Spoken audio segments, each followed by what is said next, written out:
We've been getting a lot of questions from our audience around how you've honed that skill of resilience, how you learn to bounce back. Obviously, having a North Star is critical in terms of the big idea that's worth fighting for.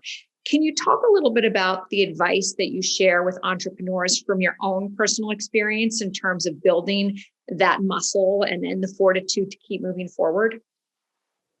No, I think it starts with genuinely having a passion about what you're focused on. And people talk about sometimes passion feels like, well, it's a nice thing to say. Well, it's actually important because that will carry you through those difficult, sometimes dark days. If you don't really believe it's a battle worth fighting, then chances are the first contact with trouble, you're going to run from the battle instead of run to the battle. And so you really have to believe enough, and your team has to believe enough to keep fighting. Now, sometimes it does make sense to quit. Sometimes there are some bad ideas, or there are competitive situations that are untenable, and also being self-aware enough to say, well, maybe it is time to pivot, do something else makes sense. But in many cases, the difference between success and failure is in inches, and you have to keep at it. You have to keep kind of leaning into it. You have to keep believing. And when you do see impediments that are blocking your way, you have to figure out some way to get around them or get over them or knock them down and keep on fighting. And you see this in a lot of different